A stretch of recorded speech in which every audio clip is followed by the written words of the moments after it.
Back now on Triad Today, and our very special guest, one who has been here with us frequently, but not frequently enough, and another first-time visitor, J. Paul, our director. If we can see the lovely Sheila Jones, who's Director of Development, among other things, wears many hats at Mountain Valley Hospice and Palliative Care.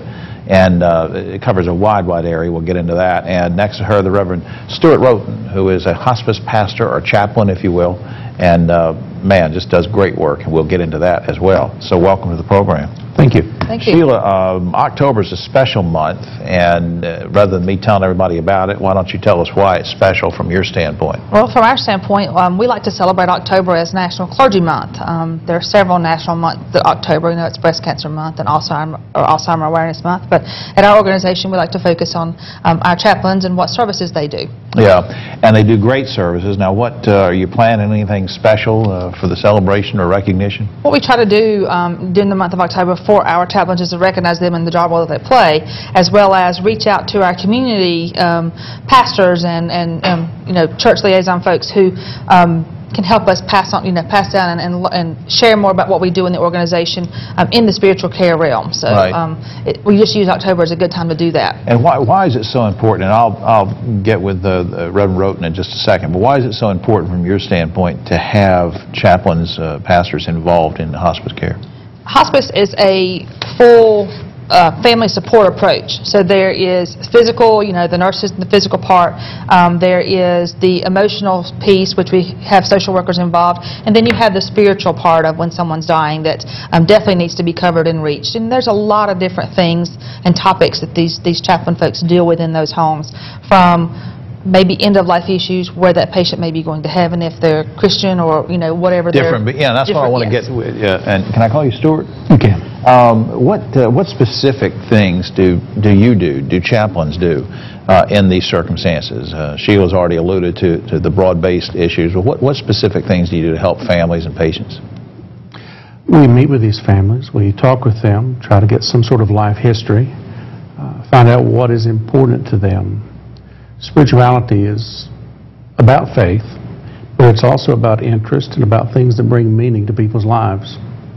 Because of that, we like to find out what those things are and find out how this person is processing the experience of dying with the relationships and with the interest they have had. What if you walk? Now, I didn't ask you this question, but I will now. What faith are you of? What church do you come from? I'm a mix of Southern Baptist and Pentecostal. Okay, but so as an example, let's say that you were just Southern Baptist and you walked in and said, "Hi, I'm here to sit down and meet with you and the family." And the family says, "Well, we're Jewish." I mean, how do you handle, you know, if somebody says, "Or I'm Methodist," or you know, how do you handle that? We've done our job right. He's going to know that before he ever gets there. Right. Good answer. And almost always I will know what the faith background is. I'm going to talk with them about what it is that has happened recently. I want to find out how they're dealing with that.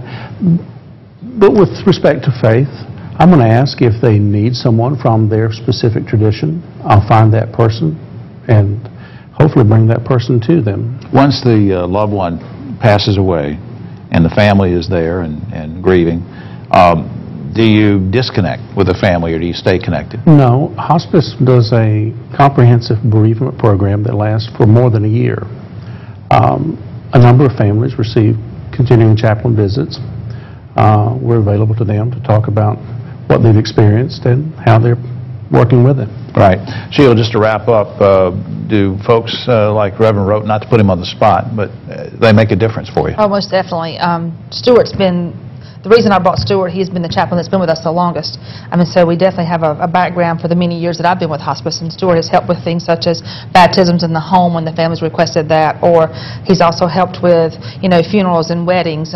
Just a few weeks ago, we had a wedding service at the hospice home for a couple who wanted to be married. That's so great. It was the last wish. Well, so Stewart and that group was involved in that. So definitely making a big difference and a big impact. As I said before, my family's had a lot of experience with hospice. I salute what you do, both of you. And information on screen is already up on screen, mtmvalleyhospice.org for more information. To Sheila and Stewart, thanks for everything. Thank you.